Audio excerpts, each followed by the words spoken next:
A medieval person did not ask pain to explain itself quickly. They waited for it to speak. In the modern world, pain is treated as a malfunction, an error in the body's machinery that must be silenced, reduced, or removed. We measure it, rate it, and medicate it. But for much of the medieval period, pain was not an interruption of life. It was a part of its grammar. To suffer was not merely to hurt. It was to receive a message, one that demanded interpretation rather than immediate resistance. To understand this difference, we must step away from modern assumptions. Medieval Europe did not possess a concept of the body as a closed biological system governed solely by internal processes. The body was porous. It was open to God, to sin, to fate, to the moral state of the soul. Pain entered this open body not as a random accident, but as a signal that something beyond the flesh was at work. In sermons, medical treatises, penitential manuals, and private devotional texts, pain appears again and again, not as an enemy, but as a form of communication. A fever could be a warning. A lingering ache could be a reminder. A sudden injury could be a judgment or a test. To ask why pain existed was not enough. The more important question was why it had arrived now. This way of thinking did not emerge from ignorance alone. It was shaped by theology, philosophy, and lived experience in a world where suffering was common and explanations were scarce. When disease struck without visible cause, meaning filled the gap left by uncertainty. Pain became legible through belief. Medieval Christianity offered a powerful framework for this interpretation. Suffering had precedent. Christ suffered openly and unjustly, and that suffering was not meaningless. It was redemptive. His pain did not signal failure. It fulfilled a divine purpose. In this light, human pain could never be entirely empty. To suffer was, in some sense, to participate in a sacred pattern. Writings attributed to figures like Augustine of Hippo shaped this outlook profoundly. Augustine argued that pain was inseparable from the fallen condition of humanity, a consequence of original sin. Yet he also insisted that suffering could discipline the soul, directing it back toward God. Pain, then, was not merely punishment. It was correction. This idea echoed throughout the Middle Ages. Pain taught. Pain warned. Pain revealed the invisible. Medical knowledge at the time did not contradict this view. It reinforced it. Medieval medicine, inherited from classical authorities like Galen, understood the body in terms of balance, humors, temperaments, internal harmony. When pain occurred, it indicated imbalance. But imbalance itself was not purely physical. Emotional excess, moral failure, and spiritual corruption could all disturb the body's equilibrium. Thus, the boundary between physical and spiritual pain was never fixed. A headache might be traced to excess bile, but why had the bile become excessive? A sinful lifestyle, uncontrolled anger, or divine displeasure could all be offered as explanations. The question of pain was always layered, never singular. Importantly, medieval people did not imagine themselves as passive victims of suffering. Interpretation was an active process. Pain demanded reflection. It called for confession, prayer, restraint, or endurance. To ignore pain, or to silence it too quickly, risked missing its meaning. This is why medieval texts so often describe pain in moral language. Chronic suffering was associated with patience and humility. Sudden pain provoked examination of conscience. In some cases, pain was even welcomed, not for its own sake, but for what it promised to accomplish. Within monastic communities, this mindset became especially pronounced. Ascetic practices, such as fasting, sleep deprivation, and physical discomfort, were not seen as self-harm, but as tools. The body, subjected to pain, became quieter. Desire weakened. The soul grew louder. Pain, carefully endured, sharpened spiritual perception. Yet this attitude was not confined to monasteries. Ordinary people, too, lived within this interpretive world. A farmer injured in the fields, a mother weakened by childbirth, a craftsman plagued by toothache, all would have searched for meaning alongside relief. Pain was discussed, shared, and framed through familiar narratives. God's will, personal failing, inherited sin, or cosmic order. Crucially, medieval society did not promise a painless life. Pain was expected. Survival itself involved discomfort, hard labor, limited nutrition, exposure to disease, and frequent injury made suffering unavoidable. In such a world, to view pain as meaningless would have been psychologically devastating.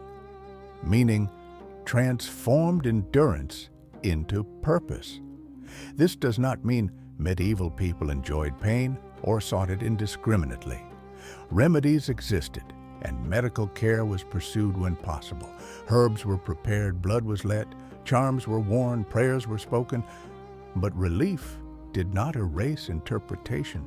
Treatment and meaning coexisted. Pain could diminish in intensity, yet still retain significance.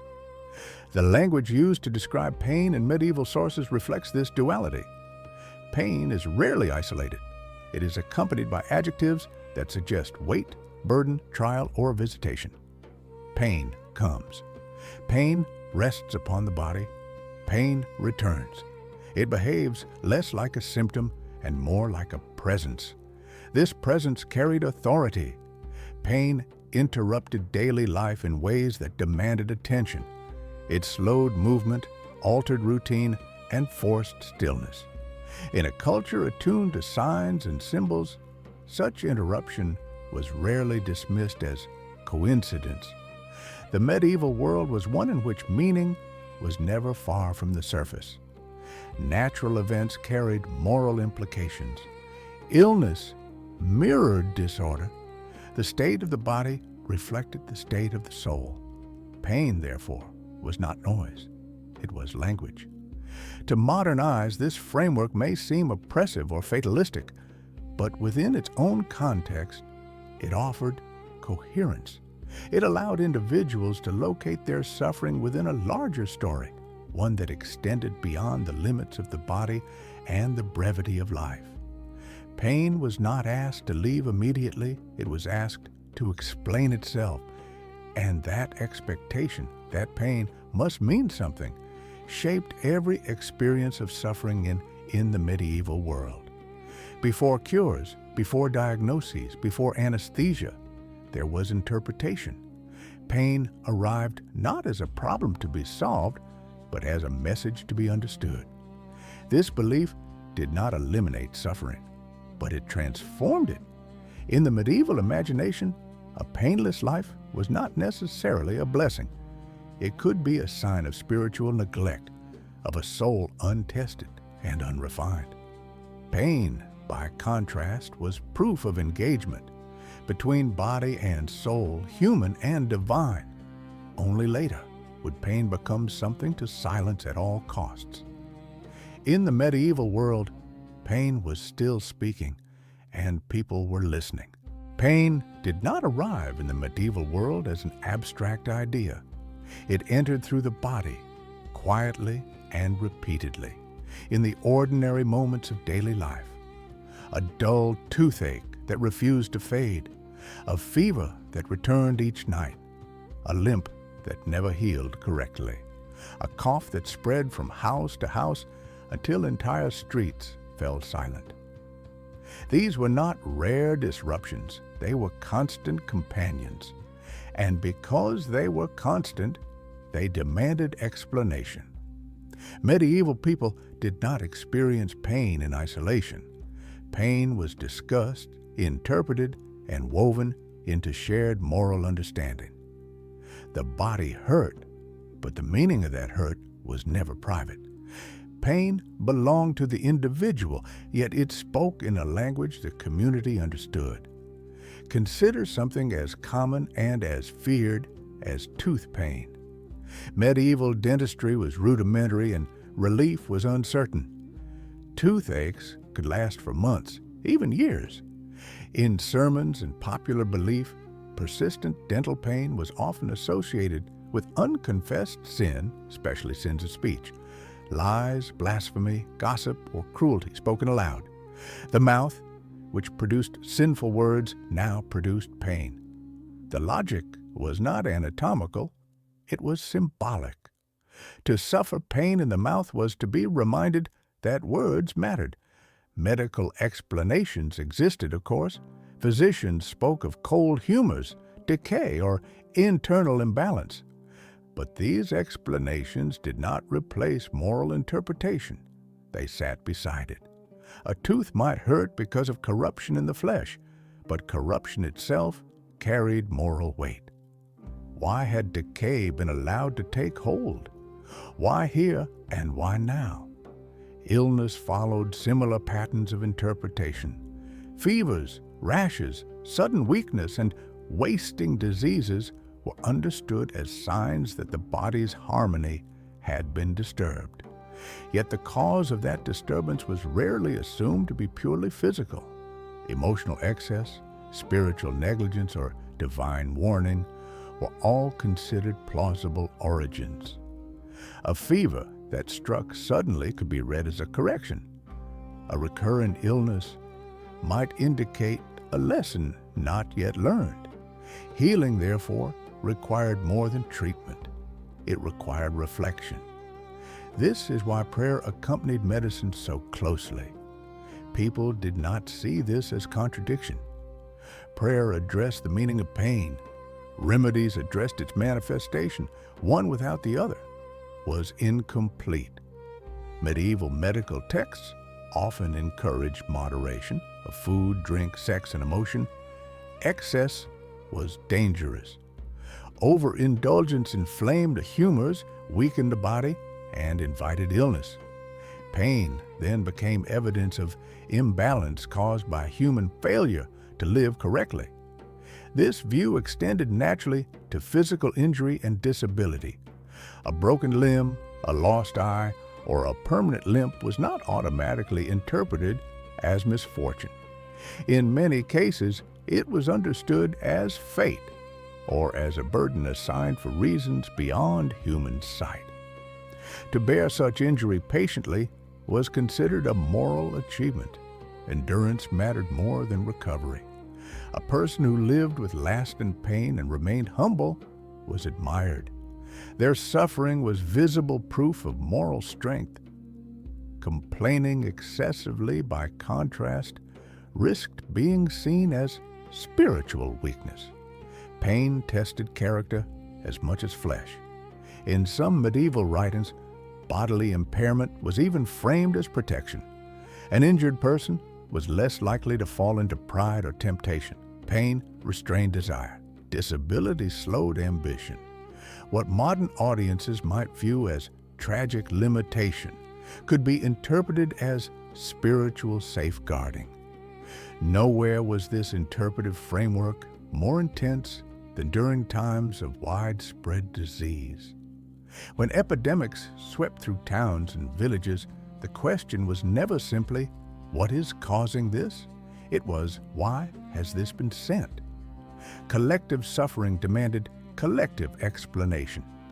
Plague, in particular, was almost universally understood as moral reckoning. Entire communities searched for reasons. Were they being punished for corruption, greed, sexual immorality, or neglect of the poor? Had sacred rituals been ignored? Had vows been broken? Disease transformed the body into evidence against society itself. During major outbreaks, public acts of repentance multiplied. Processions filled the streets. Fasting increased. Confessions were urged. The logic was clear. If pain had meaning, then meaning could be answered. Even medical writers who rejected simplistic explanations rarely denied a moral dimension to plague. They might speak of corrupted air or astral influence, but such forces were still understood as instruments within divine order. God did not need to touch the body directly. The world itself could be used as a tool. In this context, pain became contagious, not only biologically, but morally. One person's suffering implicated everyone. This belief shaped behavior in profound ways. Caring for the sick was considered spiritually dangerous, but morally necessary. To risk illness in order to aid another was an act of charity. Pain, shared voluntarily, carried virtue. Some religious thinkers went further. Figures like Hildegard of Bingen, who wrote extensively on medicine and spirituality, viewed illness as deeply connected to emotional and moral states. She described disease as arising when harmony between body, soul, and cosmos was disrupted. Healing required restoration of balance, not just within the body, but within the person's relationship to the divine order. Such ideas reinforced the belief that pain was never random. Even when causes were hidden, purpose remained. What is striking is how consistently medieval interpretations of pain resisted the idea of meaninglessness. Pain could be frightening, overwhelming, and fatal, but it was not empty. To accept pain without explanation was to accept chaos, and medieval thought was deeply hostile to chaos, meaning stabilized suffering. This did not prevent fear. Epidemics terrified communities. Chronic illness exhausted families. Injury could ruin livelihoods.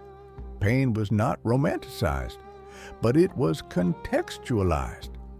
It belonged within a moral universe where every experience, however brutal, fit into a larger pattern. This is why medieval people often described illness as something that visited them. Disease arrived, lingered, departed, or claimed its host. Pain behaved like a messenger. It came with intent, even if that intent was obscure. In daily life, this meant that pain constantly provoked self-examination, not always guilt, but awareness. Suffering asked questions. Had one lived rightly? Had obligations been neglected? Was patience being tested? Modern medicine seeks to eliminate pain as quickly as possible. Medieval life sought to understand it before it passed. Pain, whether small or overwhelming, drew the medieval mind inward and upward. It redirected attention from comfort to conduct, from relief to meaning. Even when remedy succeeded, the lesson of pain was not forgotten. The ache might fade, the message remained. In the medieval world, daily pain did not simply interrupt life, it shaped it. Every toothache, every fever, every scar, every wave of sickness became part of a moral dialogue between the body and the unseen forces believed to govern it. Pain spoke in many forms, and medieval people listened again and again because they believed their lives depended on understanding what it had come to say. To endure pain in the medieval imagination was never a passive act. It was a discipline. Suffering did not simply happen to the body, it was carried, shaped, and transformed by the will. Endurance was not admired because pain was good, but because what pain produced could be.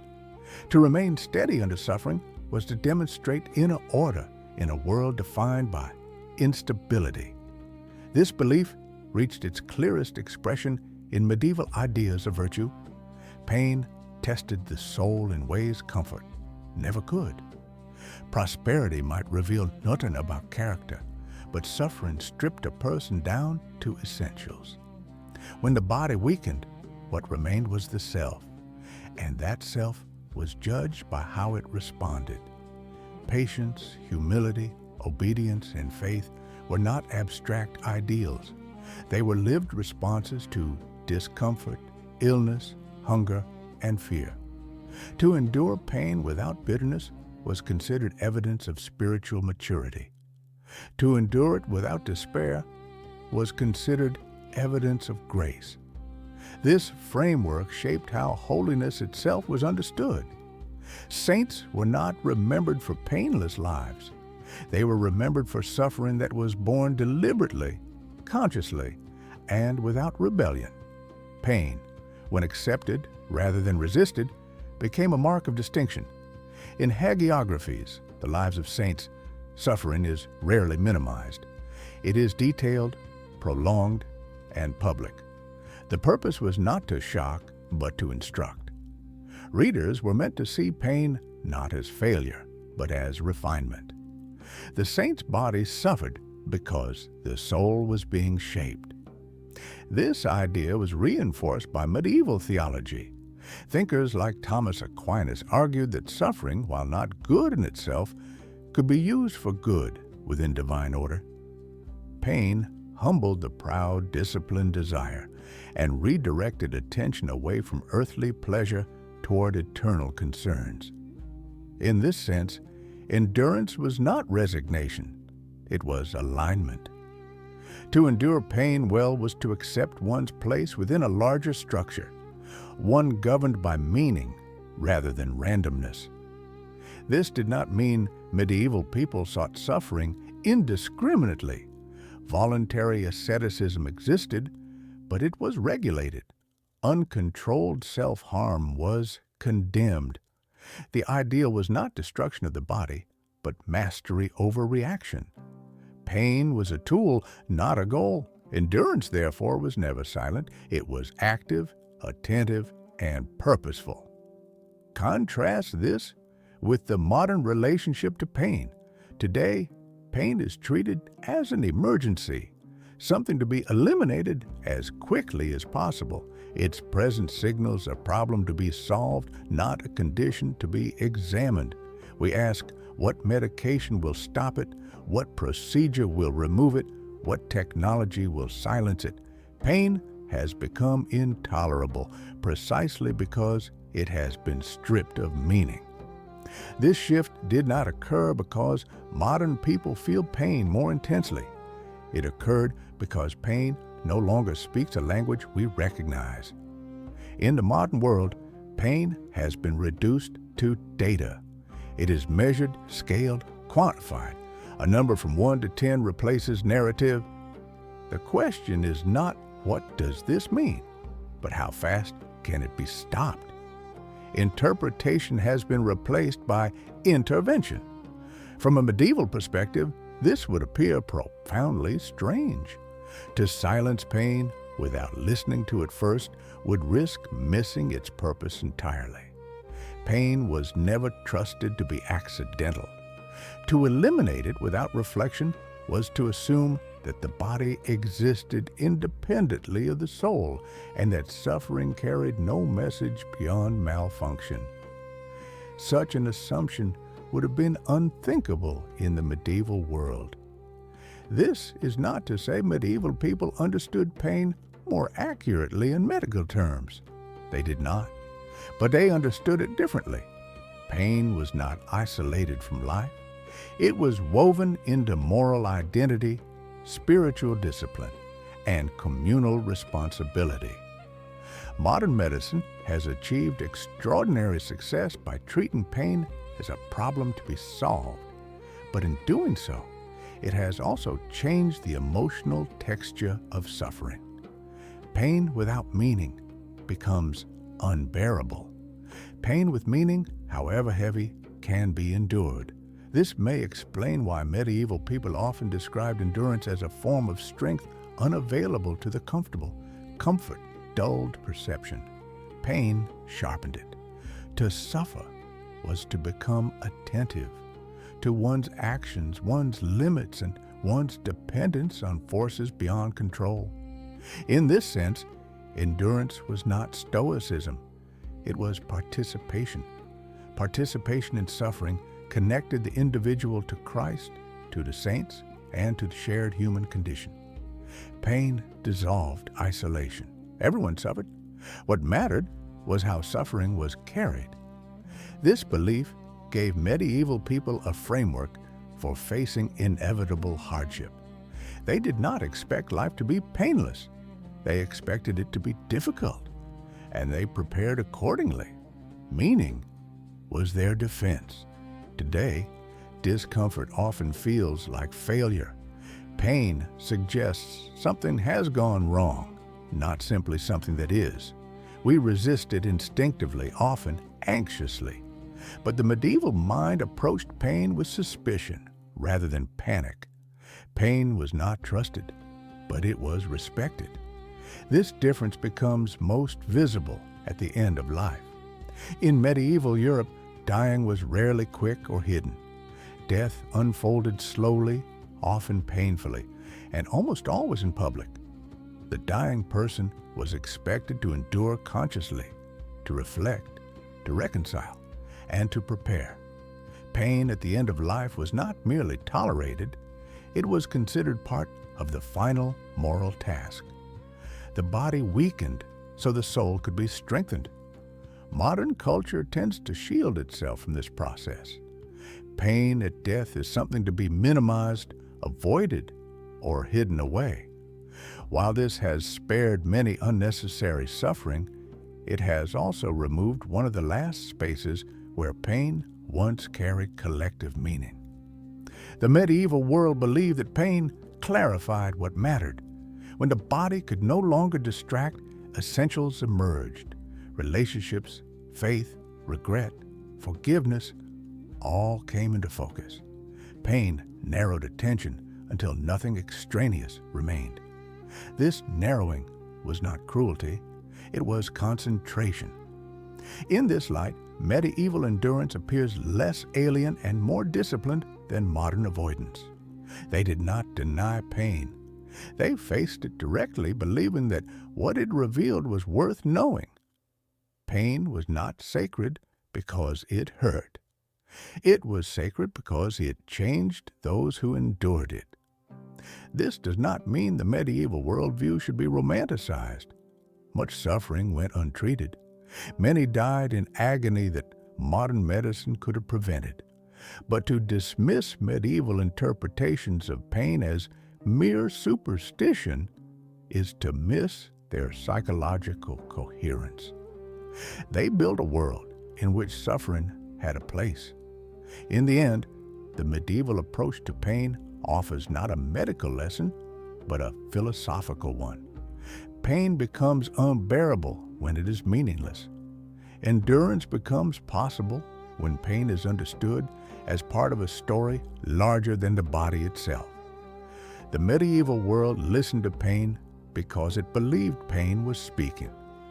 And perhaps the most unsettling difference between then and now is not how much pain people felt, but how much meaning they expected it to carry.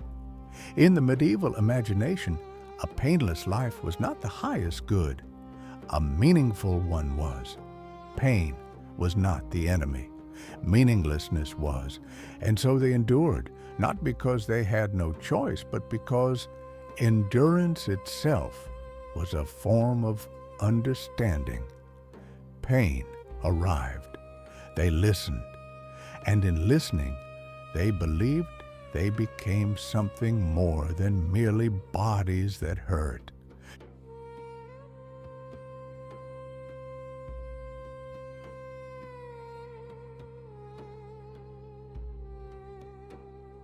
If tonight's journey brought you a moment of calm or a spark of curiosity, you're always welcome to wander these stories again.